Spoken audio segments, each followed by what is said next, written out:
Ada banyak nama perusahaan besar di pasar saham Amerika Serikat, tapi seringkali ditemui pula banyak investor Indonesia yang ragu untuk membeli saham di sana. Padahal sebagai pasar saham terbesar di dunia, setiap harinya ada jutaan lembar saham yang berpindah tangan loh. Kali ini kita akan kupas tuntas berbagai mitos tentang pasar saham Amerika Serikat. Jadi kamu nggak perlu ragu lagi. Jumpa lagi bersama aku Syasha di Overheard Stocks Nanovest. Di episode kali ini kita akan kupas tuntas mengenai beberapa asumsi orang di Indonesia yang salah mengenai investasi di pasar saham Amerika Serikat. Asumsi atau mitos pertama mengenai investasi di saham Amerika Serikat adalah diperlukannya modal yang besar alias mahal. Padahal pendapat ini salah besar loh. Justru di pasar saham Amerika Serikat bisa lebih murah. Contohnya, jika di Indonesia kamu harus membeli saham dengan jumlah minimal 1 lot atau 100 lembar saham, maka pasar saham Amerika kamu boleh membeli saham kurang dari 1 lembar. Artinya, kamu mungkin membutuhkan dana ratusan ribu hingga jutaan rupiah jika ingin memulai investasi di pasar saham Indonesia. Tapi jika di pasar saham Amerika Serikat, kamu hanya perlu dana puluhan ribu saja.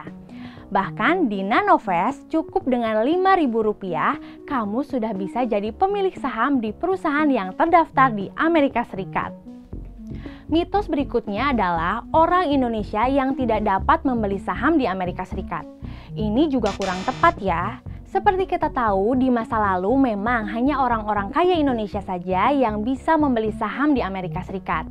Ini bisa jadi karena perusahaan Amerika pada waktu dulu hanya menerima orang yang bisa investasi dengan jumlah tertentu. Tapi saat ini, aku, kamu, dan siapa saja sudah bisa membeli saham di Amerika Serikat. Nanovest membantu para investor untuk membuka akun di broker Amerika Serikat, sehingga semua orang Indonesia bisa membeli saham di Bursa Efek Amerika. Jadi prosesnya nggak akan sulit kok.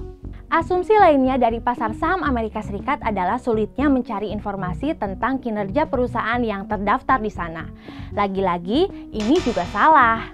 Orang Indonesia mungkin berpikir karena perusahaannya di Amerika, maka akan sulit untuk menganalisis kinerja perusahaan dan membuat keputusan pembelian saham.